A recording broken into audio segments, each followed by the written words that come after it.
and welcome to New World Review, your source for everything. Full stop. No more joking. This is New World Review and this is your source for everything. Don't add too much salt to your meal, but add just a little more than you have now. Yes. Oh, and check that your beverage is not too hot or too cold. Comfy? Great. It's me, Grand Line Waifu, here for episode 7 and 6 of your delicious Hunter x Hunter fix. Before we get into the episodes, a reminder to hit those like or dislike buttons if you're enjoying what I'm doing. It's actually an amazingly helpful metric for me since your wonderful comments are sometimes spoilery, so I have to get an overview from Leah. Oh, if there are any particular themes or ideas you want me to address, do in fact comment and I'll get him to tell me so it's in the back of my mind. More work for him, it's great. Now, warning! Warning, warning, anime spoilers ahead. Good. Episode 6. This was a hard episode for me to connect with, but we'll discuss it because it's important to talk things through, and things get better when I discuss episode 7. I promise. I don't really plan what I'm going to say, I just kind of spew out ideas and decide how I feel at the end. Just this once, I'll break my ever onward reviewing style to let you know things pick up next episode. So, why did I struggle with this? For a start, it was definitely the least interesting episode of the series so far. There was no tension. Or at least the tension was released so quickly I didn't feel it. We were reminded at the beginning of the episode that Gon was excited and afraid about the experience he had with Hisoka, but that was the last bit of tension. From there it was a poor imitation of Food Wars, though I have been advised that this series predates Food Wars, so maybe it's a mediocre lead up to Food Wars instead. It felt like the world was definitely trying to make an appearance for this episode, and to that I say, thanks! You tried, you did it. Now stop. The world, unfortunately, just isn't enough to keep my attention. And frankly, it seems as though it wasn't enough to keep Yoshihiro Togashi's attention either, because not only was the issue set up very quickly, and comparatively sloppily to my mind, but it was also resolved very quickly. I didn't have to think, and if you've seen any of the videos I've done on this series, you'll see a trend in my preference for watching material. I like to think. I love trying to understand relationships and try to puzzle them out. I like to try to figure out why things are happening. We were handed them all. We were handed them all, along with boobs. Don't think I missed the boobs. We all saw the boobs. There was a boob-tastic close-up of the boobs by Leary Old Guy. I'm not entirely sure what age group this is supposed to be for, but whoever it's for must love boobs. Or be really missing them since there are notably no women taking the exam. It felt really cliched to have a gourmet hunter who was live and pretty, while having the big guy with her whose only enjoyment was eating. Let's switch it over and have the large woman and the lithe guy. Lithe guy with boobs? 2 women? Maybe. I don't know. We've spent long enough on that topic and I don't want this channel blocked. So onward! I was somewhat interested in Satot's involvement with the exam once his phase was done. It seemed odd that he needed to find a tall tree to climb and that he was supposed to report to someone about the quality of someone else's exam, especially if they've been a problem before. I admit I didn't understand the purpose of the episode beyond introducing another character to step on the heels of another examiner. One who enjoys the aforementioned boobs and knows how to gently reprimand someone who knows exactly what they've done wrong and deliberately did so. It was a very convenient way to bring yet another character into the world, but I felt sort of blasé about the whole thing. I enjoyed Menshi's passion for her phase, which became very clear even before we were spoon-fed the information from Satot's. I'm interested in the idea that she wasn't considered worthy of their attention and that someone tried to attack her for it, but I don't feel like the world is ready for a feminist take on Hunter x Hunter 6 episodes in, so I'm not about to go there. If you do want that, I'm happy to oblige, but I think I need to see more than 6 episodes. If it's something you want, let me know. Back to Menshi though. The fact that she didn't move from her perch when someone was leaping to attack her said one of two things. She was either really very confident in her own ability or incredibly confident in Buhara's.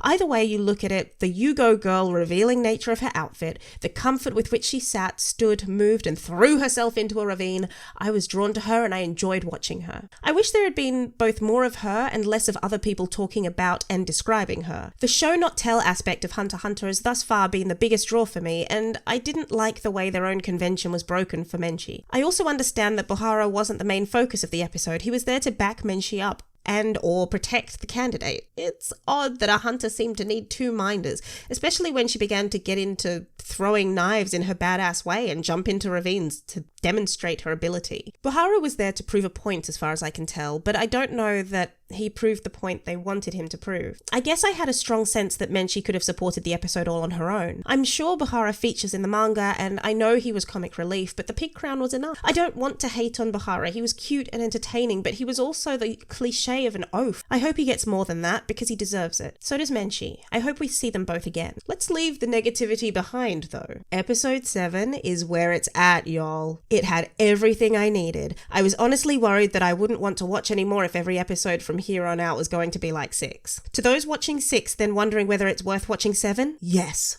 it is. Artistically, musically, dialogically, narratively, sonically, it's like they're 2 different shows. We went back to the single backdrop setup, this time an airship. From there, I don't know where to start. So many characters, so much depth and intrigue, so little time. The hunters we've met so far discussing exam candidates was fascinating because they dismissed all our current heroes. I found it particularly interesting that they discussed Hisoka without mentioning Gon, particularly when it came to the idea of the aura. The fact that we're being told about Hisoka's aura shows that we have a lot more to learn about the card-throwing long-nailed man, because there is something we can't feel through the art and sound that the characters are feeling. And they go so far as to say that that particular aura is very like theirs, which tells me a lot about hunters and the kind of dangerous energy you have to be projecting to be a hunter. But if they're feeling it about Hisoka, why not Gon, who Hisoka himself felt kindred with? Is it possible, especially in the context of the rest of the episode, that Gon and Killwa's skills are too advanced for these hunters to pick up on? Are they overlooking the children because they're children? Are they still too underdeveloped? The children, not the adults. It's something I'll spend at least the next episode considering unless it's clarified. Let's talk about Netero. Despite being absurdly agile and quick thinking for an old man, he is so far perhaps the most well-adjusted, normal person we've met overall since we left Mito. By which I mean his emotions and the way they're shown to us are what we'd expect from a normal person. He has ordinary amounts of empathy, he's clear and doesn't seem to want anything other than mental and physical stimulus from whoever he can get to give it to him on the journey. Like the ball he taunts Gon and Killua with, he's balanced. Which is fantastic because it's the first time we see Killua not getting what he wants. And oh my,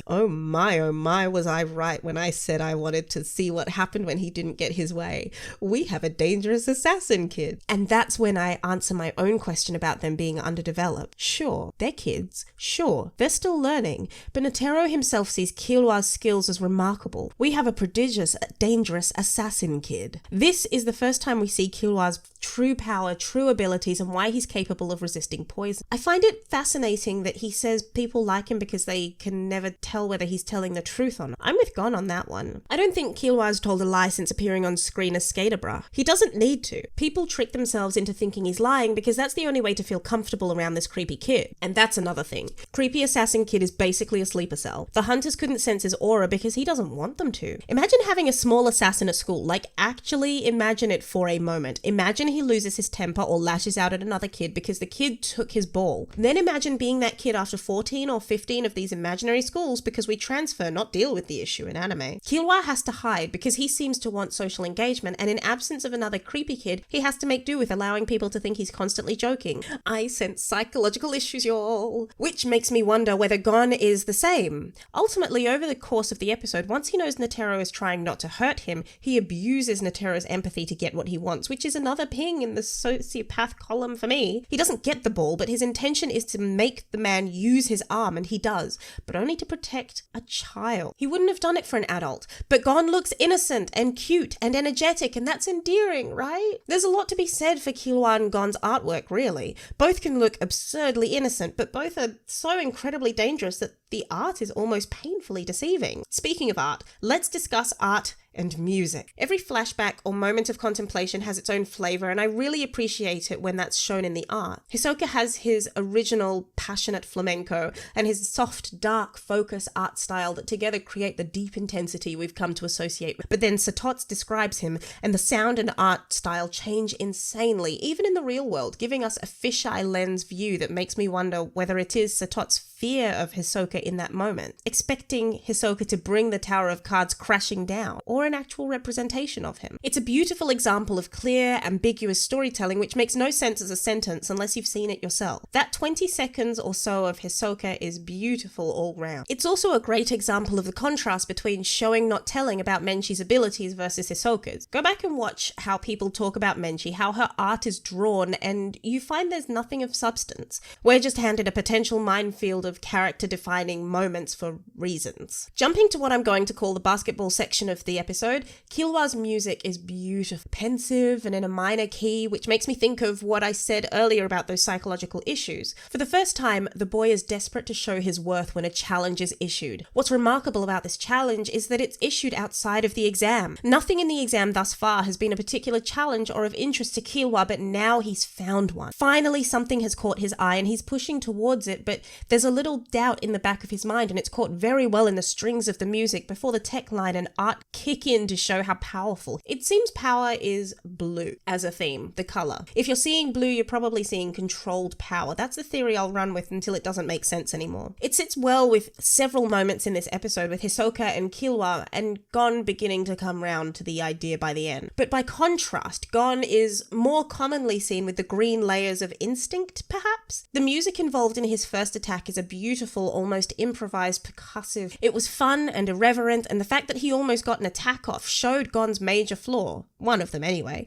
that he's used to being outside. Put him in a room with a roof, a normal roof, and you can almost take him out. Maybe using his head will be the end of him. Maybe he'll develop less springy frog legs. For now, after one underwhelming episode and another that whelmed very nicely, I'm going to keep watching and see where this leads. So that's it from me. If you enjoyed this video and the content this channel produces in general, please do consider donating to the New World Review Patreon, because the support of all of you amazing people is what continues to make this channel possible. If Patreon isn't quite your style, then do please leave this video a like, share, or subscribe, because it also helps support this channel an incredible amount. And if you'd like to join the fun, then please do head over to the Discord server, where a wide array of shenaniganry takes place on a daily basis. And finally, please do comment with your thoughts on episodes 6 and 7 of Hunter x Hunter. This has been the New World Review, and I'll see you next time.